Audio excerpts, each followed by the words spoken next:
सो दोस्तों, शुरू करने से पहले डिस्क्लेमर कि वीडियो सिर्फ और सिर्फ एजुकेशनल पर्पस के लिए है, इन्वेस्टमेंट एडवाइस नहीं है। तो वीडियो को देखकर आप सीख सकते हो और इन्फॉर्मेशन को ले सकते हो। और इससे पहले कि वीडियो की बात करें तो एक वीडियो मैं आपको दे चुका हूँ, जिसको अगर आपने नहीं देखा जरूर से देख लेना, बहुत आपको हेल्प इससे मिलेगी। सो अब शुरू करते हैं यूएस के बाजार के साथ में। देखिए, डाउ जोन्स अभी के समय 188 पॉइंट्स की मंदी के साथ में, यानी कुछ बड़ी गिरावट यहाँ पे नहीं है। इंडियन मार्केट के अंदर बड़ी गिरावट, बट यूएस मार्केट के अंदर बड़ी गिरावट नहीं। साथ में हम देख सकते हैं नैस्डैक के अंदर भी कुछ खास नहीं है, ना ही गिरावट है ना ही तेजी है। और फैंग की बात करें तो ये भी न्यूट्रल है, कोई प्रॉब्लम यहाँ पे नहीं है। अब देखिए, जैसा कि हम कुछ दिनों से डिस्कस करते जा रहे हैं कि यूएस वर्सेस ईरान हो सकता है। सो यूएस की जो सबसे बड़ी वेबसाइट investing.com, वहाँ पे एक न्यूज़ आती है जिसमें यूएस तैयार है वॉर करने के लिए ईरान से। कब कर सकता है? सैटरडे को कर सकता है, यानी परसों स्टार्ट हो सकती है। अटैक नहीं होगा, स्ट्राइक नहीं होगी, जस्ट ये थोड़ा सा लंबा चल सकता है, कुछ हफ्तों तक ये खेल चल सकता है। सो ये खबर आती है। अब इस खबर से होता क्या है, इन्वेस्टर्स मार्केट से पैसे निकालते हैं, क्योंकि मार्केट को अगर लग रहा है कि हाँ चलो सैटरडे को हो सकता है कुछ ऐसा, तो क्यों मैं फ्राइडे को पैसे लगा के रखूँ। ट्रेडर्स की बात कर रहा हूँ, या जो भी इन्वेस्टर्स एक्टिवली मार्केट के अंदर काम करते हैं, चाहे वो इन्वेस्टिंग करते हैं, रीबैलेंसिंग करते हैं, वो थोड़ा सा पैसे निकाल के चलते हैं, क्योंकि उनको पता है कि मार्केट में डिप आएगा। अगर ऐसा हो जाता है तो फिर हम वो पैसे डिप्लॉय कर सकते हैं। कई इन्वेस्टर्स अपने पैसे को लगाने से रोक देते हैं, कई इन्वेस्टर्स अपने पैसे को निकाल लेते हैं मार्केट से। सो यहाँ पे आप नोटिस कर सकते हैं, मैंने आपको पिछले वीडियो के अंदर भी समझाया है कि इंडियन मार्केट क्यों गिरेगा, ईरान वर्सेस यूएस होगा तो, और यूएस मार्केट क्यों नहीं गिरेगा, क्योंकि यूएस के पास में रिसोर्सेज है, ऑयल के, वेनेजुला है, और भी काफ़ी सारी डिपेंडेंसी है यूएस के पास में। लेकिन हम 85% हमारी जो खपत है, जो यूजेस है, उसको इंपोर्ट करते हैं, तो मैक्सिमम डैमेज हमको होगा ऑयल का प्राइस इंक्रीज होने पर। क्योंकि ईरान वर्सेस यूएस होगा तो उसका सीधा इम्पैक्ट पड़ेगा ऑयल के प्राइस इंक्रीज होते हुए। आज के दिन भी ऑयल के प्राइसेस ऊपर है, और इसमें पैसा कौन कमाएगा? ट्रंप वेनेजुला का ऑयल हमको बेच रहा है, रशिया से अपन नहीं ले रहे हैं अब, क्योंकि टैरिफ कम कर दिया है। सो ऑयल के प्राइस इंक्रीज करेंगे, वेनेजुला का तेल ट्रंप यूएस हमको महंगे बेचेगा, और उसकी वजह से इन्फ्लेशन बढ़ेगा तो रेट हाइक हो सकती है, कट नहीं हो वो भी होगा। एफआईज का पैसा मार्केट से निकलेगा तो रुपीज़ की वैल्यू नीचे जाएगी, रुपीज़ की वैल्यू डॉलर की वैल्यू ऊपर। ये सब चीज़ें खेल है जो आगे पॉसिबल हो सकता है, और इसी की वजह से आज के दिन मार्केट से पैसे निकले हैं। हो सकता है सेम सिचुएशन कल के दिन भी हमको देखने को मिल जाए। सो देखिए दोस्तों, यहाँ पे जस्ट अपने को ये देखना है कि अगर ऐसा पॉसिबल होता है तो उसके लिए अपने को प्रिपेयर रहना है, तैयार रहना है। तैयार कैसे रख सकते हैं? अभी इन्वेस्टर्स अपने कैश को होल्ड कर सकते हैं, और जब भी मार्केट गिरेगा तो डेफिनेटली स्टॉक्स वहाँ पे और सस्ते आपको अवेलेबल हो सकते हैं। सो सारा खेल डिपेंड है, सैटरडे के ऊपर ऐसा होता है नहीं होता है। बाकी और भी कुछ डिटेल्स अगर मेरे पास में होगी तो मैं आपको बताऊंगा। सो स्टॉक्स पे आने से पहले दो इंपॉर्टेंट अपडेट्स को हम देख लेते हैं। एक फ्रॉड अलर्ट है, एक वैसे ही आपके लिए इंपॉर्टेंट खबर है जानने के लिए। अब देखिए दोस्तों, यूट्यूब में आपको बताइए काफ़ी सारे यूट्यूबर्स हैं, मैक्सिमम यूट्यूबर्स हैं जो आपसे पैसे लेते हैं, चार्जेस करते हैं, चाहे वो कोर्सेज बेचते हैं आपको या फिर वो पेड सर्विसेज देते हैं। वो फ्रॉड अल्टीमेटली आपके साथ कर रहे होते हैं, वो आपको बाद में पता चलता है कि आपके साथ में फ्रॉड हुआ है। पिछला जो फ्रॉड था, अवधूत साते करके एक यूट्यूबर थे, जिन्होंने बहुत बड़ा फ्रॉड किया था। डिटेल हमने डिस्कस की थी कि किस तरह से फ्रॉड हुआ। उनके कोर्सेज लेने के बाद में बताने की कोशिश ये की गई कि जिन्होंने उनके कोर्सेज लिए उन्होंने इतना पैसा कमा लिया, लेकिन सेबी ने जब इंक्वायरी बैठाई, उनके ऊपर इंक्वायरी बैठी और चीज़ें चेक हुई कि कितना बैलेंस है, कितने प्रॉफिट्स आए, कितने लॉसेस आए, तो पता चला कि कोई प्रॉफिट में नहीं था, हर कोई लॉसेस में था, कोई पैसे नहीं कमा पाया। लेकिन करोड़ों हजारों करोड़ का धंधा उन्होंने किया कोर्सेज बेचकर, और काफ़ी पेड सर्विसेज वहाँ पे दी थी। अभी देखिए दोस्तों, सोशल मीडिया पे एक चीज़ वायरल हो रही है, एक फ्रॉड यूट्यूबर की शक्ल आप देख सकते हैं इनकी यहाँ पे, आपको पता होगा काफ़ी ज़्यादा वायरल है ये। इनका नाम है अक्षत श्रीवास्तव। अब बेसिकली क्या है, अगर आप इनके चैनल पर जाओगे तो काफ़ी सारी चीज़ें आपको दिखेगी, और आप अगर थोड़ा टाइम दोगे इनके चैनल पे तो आपको ऑलरेडी समझ में आ जाएगा कि यहाँ पे क्या फ्रॉड चल रहा है। सबसे पहले आप देख सकते हैं कि यहाँ पे क्लेम ये किया जाता है कि इन्होंने $1 मिलियन का इन्वेस्टमेंट कर दिया एक पोर्टफोलियो में, जिसमें कंपनीज ये खरीदते हैं, और वो जो 1 मिलियन का पोर्टफोलियो है वो तकरीबन आई थिंक 13% चल गया एक साल के अंदर। सो यहाँ पे क्लेम करे कि मैंने 99% या 95 जो भी है म्यूचुअल फंड है ना, उसको बीट कर दिया है, वो भी यूएस मार्केट के फंड्स को मैंने बीट कर दिया, तो मैं सबसे बड़ा हेज फंड मैनेजर हूँ। आप देख सकते हैं 99% के फंड को हमने बीट कर दिया है। अब बेसिकली है क्या, यहाँ पे थोड़ा सा आप डिटेल में देखोगे ना तो एक साल में नेस्टेक ने भी 13% से ज़्यादा रिटर्न्स दे दिए, 27% के रिटर्न्स दे दिए। चलो ठीक है, वो अलग बात है कि आपने मेहनत करी, आप नहीं इंडेक्स को बीट कर पाए, कोई दिक्कत नहीं है, होता है ऐसा, हर कोई बीट नहीं कर पाता, किसी टाइम फ्रेम में कर देता है, अलग बात है। लेकिन दोस्तों बात ये है, जैसा कि आप एक यूट्यूब चैनल है डिजिटल ब्लॉगर, ये क्या करते हैं, जो भी यूट्यूबर फ्रॉड करते हैं उसको एक्सपोज करते हैं, जिसके अंदर हमने काफ़ी सारे यूट्यूबर्स का डेटा देखा है, जिन्होंने मतलब जिन्होंने फ्रॉड किया है, जिनको इन्होंने एक्सपोज किया है। सो यहाँ पे देखिए दोस्तों, इन्होंने क्या किया है, अक्षत ने स्क्रीनशॉट जो भी ये शेयर करते हैं अपने पोर्टफोलियो का कि मैंने इतना कमा लिया, उतना कमा लिया, अब आप हमें पैसे दो, हमारे कोर्सेज बाय करो, कम्युनिटी ज्वाइन करो। सो वो जो सारे स्क्रीनशॉट है वो सब फेक है। एआई दुनिया के अंदर बनाना काफ़ी ईजी है, आप भी बना सकते हैं, मैं भी बना सकता हूँ, कोई बना सकता है।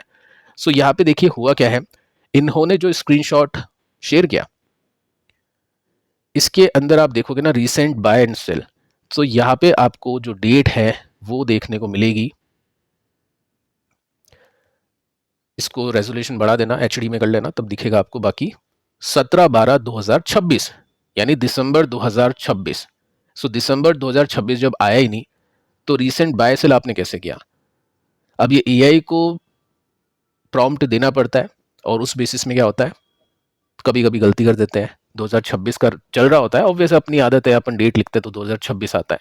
सो ये बेवकूफ़ी इन्होंने यहाँ पे कर दी और ये पकड़े गए कि ये जो भी है सब फ्रॉड है यहाँ पे। और डेफिनेटली आपको मैं क्यों बता रहा हूँ, क्योंकि आपको पता होना चाहिए, जब मार्केट खराब होता है ना तब इन्वेस्टर अपने ऊपर डाउट करने लग जाता है कि यार मैं ही खराब कर रहा हूँ, बाकी दुनिया अच्छी कर रही है। और कोई भी यूट्यूबर आपको अगर आपके बोल देगा कि मैं अच्छा कर रहा हूँ तो ऑब्वियस आप सोचोगे यार मेरे अंदर ही कोई कमी है, चलो इसको पैसे देते हैं, यहाँ पे जो भी फंड है मैनेज कर लेगा, या फिर जो भी इसकी ऑप्शंस होते हैं, सर्विसेज होती है, वो अपन ले लेते हैं। अब एलोकेशन अगर आप देखोगे ना तो एलोकेशन क्या ही बोलूँ, मतलब पूरी दुनिया की कंपनियां खरीद ली, ऐसा बर्बाद एलोकेशन है। चलो ठीक है, वो इनका है भी नहीं है, सब फेक है। सो ये सब चीज़ें आपको पता होनी चाहिए और ऐसे फ्रॉड से आपको बचना चाहिए और ऐसे लोगों से आपको दूर रहना चाहिए। काफ़ी बार अपन डिस्कस कर चुके हैं। मोस्टली ये लोग क्या करते हैं, ये दुबई चल जाते हैं, वहाँ पे पॉलिसीज़ अलग होती है, से भी कुछ खास कर नहीं पाती है। सो ये जो व्यक्ति है अभी यहाँ से इंडिया से आउट होके दुबई बैठा है और उसके बाद में जो भी फ्रॉड वगैरह है ये कंटिन्यूसली कर रहा है। सो ये चीज़ है जो सोशल मीडिया पे भी वायरल हो रही है और डेटा है, बिल्कुल फैक्ट है, इनका खुद का ट्वीट है, सफाई देने की कोशिश की जा रही है, बट अल्टीमेटली जो है वो है। सेकेंड जो अपडेट है, सौरभ मुखर्जी, क्या इन्होंने फ्रॉड कर दिया? नहीं दोस्तों, ये फ्रॉड नहीं है। यहाँ पे बताने की कोशिश ये है कि काफ़ी जो नए इन्वेस्टर्स हैं वो म्यूचुअल फंड में इन्वेस्ट करते हैं। म्यूचुअल फंड टॉप 5 जो फंड है उनके जो परफॉर्मेंस है ना वो बीट कर जाता है इंडेक्स को। देखो अगर आप देखोगे ना, बहुत आपको लगता होगा कि इंडेक्स को ना बीट करना म्यूचुअल फंड्स के लिए बहुत आसान है। एक्चुअली कभी और बात करेंगे, डिटेल में बताऊंगा आपको। मैक्सिमम जो म्यूचुअल फंड है, जो एक्टिव फंड है ना, वो इंडेक्स को बीट नहीं कर पाते हैं। गिनती के 5 फंड है, 5 एसेट मैनेजमेंट कंपनीज हैं। सबसे पहले आती है अपनी एसबीआई, उसके बाद में एचडीएफसी, उसके बाद में आईसीआईसी, उसके बाद में पराग पारिक, और एक और है जो मैं भूल रहा हूँ। तो ये 5 जो एसेट मैनेजमेंट कंपनीज है ना, इनके ही फंड बीट कर पाते हैं इंडेक्स को। Mid cap fund mid cap को बीट कर देगा।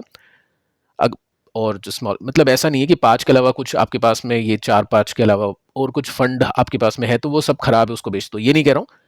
टाइम की बात होती है, हर फ्रेम के अंदर जो बीट करते हैं मोस्टली म्यूचुअल फंड्स, वो ये टॉप फंड्स है। अब मैं म्यूचुअल फंड की बात क्यों कर रहा हूँ अचानक से, इसके पीछे का दोस्तों रीज़न ये है कि ये जो भाई साहब है ये अब फंड लेकर आने वाले रिटेल इन्वेस्टर्स के लिए, आप देख सकते हैं इनके जो पार्टनर है, जिनका नाम है, पढ़ सकते गुब्बी करके कुछ है, मार्सलस में काम करते हैं और ये म्यूचुअल फंड लेके आ रहे हैं। अब बहुत इजी है म्यूचुअल फंड से पैसे कमाना, क्योंकि म्यूचुअल फंड दिखा दिया, डाल दिया, सर्च इंजन में आ जाएगा, कभी कभी इन्फ्लुएंसर्स को पे किया जाएगा, कभी कभी वेबसाइट्स को पे किया जाएगा, कभी एड रन की जाएगी, कभी आपके पास में कॉल जाएगा इनके मैनेजर का, ये सब चीज़ें चलती हैं। और इसको मैनेज कौन कर रहा है? चीफ इन्वेस्टमेंट ऑफिसर है मिस्टर सौरभ मुखर्जी।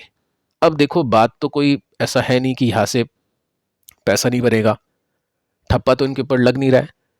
लेकिन दोस्तों इनके पीएमएस के ऊपर एक ठप्पा लग चुका है, जिसको आप सिंपली नोट कर सकते हैं कि 2022 में ये एक टाइम पर 12,700 करोड़ का एसेट अंडर मैनेजमेंट कर रहे थे, मतलब एसेट मैनेज कर रहे थे। इतने करोड़ का पोर्टफोलियो था इनका, जो भी क्लाइंट ने पैसे इनको दिए थे। उसके बाद में क्या हुआ, मार्केट गिरा, इनका पीएमएस और गिरा, मार्केट चला, इनका पीएमएस और गिरा, मार्केट गिरा, इनका पीएमएस और गिरा। तो लोगों को नुकसान हुआ काफ़ी, और लोगों ने पैसे भी निकाले, और जिन्होंने नहीं निकाले उनके पैसे नीचे चल गए। इस वजह से इनका एसेट अंडर मैनेजमेंट अभी के समय जस्ट 3000 करोड़ का है। अब जितना AUM होगा उतनी जेब इनकी मोटी होगी, और पैसे नहीं आ पा रहे इतने ज़्यादा, आदत हो गई थी 2022 की, तो क्या करेंगे, कुछ और करेंगे, कुछ और ऑप्शन देखेंगे कि कैसे रिटेल इन्वेस्टर्स के पैसे लिए जाए। सो यहाँ पे ऑप्शन इन्होंने लिया है म्यूचुअल फंड का। 76% ड्रॉप देखने को मिला है इनके एसेट अंडर मैनेजमेंट के अंदर। काफ़ी सारे यूट्यूबर्स हैं जो अभी मतलब फंड मैनेजर है जो यूट्यूब पे आके बकवास करते हैं, लेकिन एक्चुअली उनका AUM अगर आप देखोगे, उनका PMS अगर आप देखोगे ना, तो वो बहुत ही खराब परफॉर्म कर रहा है। ऑलरेडी अपन बातचीत कर चुके हैं। सो ये बताने की कोशिश है कि टॉप के जो क्रीम फंड्स हैं उनको देखें, उनके ऊपर थोड़ा सा ज़्यादा विश्वास करें, और जो बाकी फंड्स हैं उनको ठीक है आप देख सकते हैं, रडार पर रख सकते हैं, बट ऐसा कुछ नहीं कि मोटा इन्वेस्टमेंट वहाँ पे कर दिया। सो अब दोस्तों स्टॉक्स पे आते हैं। स्टॉक्स में ज़्यादा कुछ बताने को है नहीं, पिछले वीडियो में अपन बातचीत कर चुके हैं लॉन्ग टर्म स्टॉक्स को कैसे देखना है, क्योंकि अभी मार्केट ही कुछ ऐसा है कि हो सकता है लॉन्ग टर्म स्टॉक जो अच्छी कंपनीज है आपके पास में सपोर्ट पे अवेलेबल है, हो सकता है कल वो और सस्ते आपको मिले, कल मतलब कुछ टाइम बाद। अगर ये ड्रॉप आता है ईरान और US का, तो और सस्ते में आपको मिल जाएंगे। तो लॉन्ग टर्म स्टॉक फिलहाल इन्वेस्टर अगर थोड़ा सा वेट एंड वॉच करे वही अच्छा है। अभी कहाँ पे गेम चल रहा है उसको चेक कर लेते हैं। जरूरी नहीं है आपको खरीदना बेचना है, जस्ट अपना सीखने के हिसाब से बात करें कि कहाँ पे अभी गेम चल रहा है। AI। सो AI में आज क्या हुआ, नेटवेब का जो स्टॉक है 4% ऊपर चला गया। ठीक है, रीज़न आपको बताइए कि यहाँ पे सुपर कंप्यूटर ये लेकर आ चुका है जो कि एनवीडिया की चिप से पावर्ड है। सो एनवीडिया की वजह से इसको काफ़ी फायदे और मिलने वाले। एक तो डेटा सेंटर अलग, साथ में अपने प्रोडक्ट्स भी सेल आउट करेगा। सो ये रीज़न इसके पीछे का। अब कैसा प्रोडक्ट है, कितना बिकेगा, वो अलग बात है। बाकी यहाँ पे ब्रेकआउट अगर आप देखोगे ना, तो टेक्निकली लाइन वाइज अगर हम देखें तो ब्रेकआउट यहाँ पे हो चुका है, अच्छी वॉल्यूम है और निकल चुका है। बट ये जो ब्रेकआउट्स दोस्तों होते हैं ना, ये ठंडे ब्रेकआउट्स होते हैं, इनके ऊपर ट्रस्ट नहीं होता है। मतलब मुझको पर्सनली, देखो स्टॉक अच्छा है, ऊपर जाएगा नहीं जाएगा वो अलग बात है, लेकिन अगर ऐसा कुछ ब्रेकआउट होता कि वॉल्यूम काफी मैसिव होते, ऑर्डर आ जाता है इसके पास में, यहाँ से ये निकल के ऊपर जाके यहाँ पे बंद होता, तब जाके अपन बोलते यस ये बहुत जल्दी ऊपर पहुंचेगा। लेकिन यहाँ पे ऊपर जाते ही मार्केट का हाल आपको बताइए, जैसे कोई स्टॉक ऊपर पहुंचता है पिटाई शुरू हो जाती है। अब यही रेसिस्टेंस इसको मिल चुका है। तो टेक्निकली यस स्टॉक ऊपर निकल चुका है, पोजीशन अच्छी है, बट ऐसा अगर आप सोच रहे हो कि एकदम से स्विंग निकाल देगा तो वो थोड़ा सा भी डिफिकल्ट है। इसके बाद में E2E, इसने भी काफ़ी अच्छा परफॉर्म किया। 4% की क्लोजिंग है, लेकिन ऊपर काफ़ी चला गया था। वहां से देखो वही बात है, प्रॉफिट बुकिंग देखने को मिल रही है। अब यहाँ पे हुआ क्या है कि एनवीडिया इफेक्ट इसको भी देखने को मिला है। सीन क्या है, सीन देखो ये है कि कल एक न्यूज़ आती है कि एनवीडिया ने अनाउंस किए पार्टनरशिप विद E2E, L&T और योटा कंपनी है इनके साथ में। सो एनवीडिया ने बोला कि E2E जो कंपनी है, नेटवर्क कंपनी है, वो बना रही है एनवीडिया ब्लैकवेल GPU क्लस्टर उनके TIR प्लेटफॉर्म के लिए। तो एनवीडिया ने खुल के बोल दिया कि ये कंपनी ये काम करेगी। अब E2E नेटवर्क को पता नहीं क्या शर्म आ रही है, यहाँ पे उन्होंने डिनाई कर दिया कि कोई भी डील नहीं है एनवीडिया के साथ में, नई कोई बात और डील हुई नहीं है एनवीडिया के साथ में, जबकि एनवीडिया बोल रहा है कि ऐसा हो चुका है। अब मुझे पता नहीं है ऐसा क्या रीज़न है इसके पीछे का, लेकिन मार्केट ने एनवीडिया की बात को सही समझा और इनका स्टॉक ऊपर लेकर जा रहा है। बट ये गलत है, अगर डील हुई है तो E2E को साफ बोलना चाहिए। आई डोंट नो कौन सही बोल रहा है कौन गलत बोल रहा है। बाकी अभी जो बिलीव किया जा रहा है वो एनवीडिया के ऊपर किया जा रहा है। तो उस वजह से पिछले 2 दिन में मैसिव वॉल्यूम, आज के दिन भी अच्छे वॉल्यूम, स्टॉक निकल चुका है बाहर, यही निकल गया था वैसे तो ब्रेकआउट के लिए। और अभी जो गैप है 30% का है, लेट्स सी कि ये मिलता नहीं मिलता। E2E अगर बोलता कि हाँ ये तो बात सही है तो थोड़ा सा ट्रस्ट बढ़ जाता, बट अभी E2E खुद मना कर रहा है, तो देखते हैं आगे चल के क्या होता है। सो फिलहाल दोस्तों इस वीडियो में इतना ही। पिछले वीडियो को आप जरूर से देख लेना। मिलते हैं कल, तब तक के लिए शुभ रात्रि।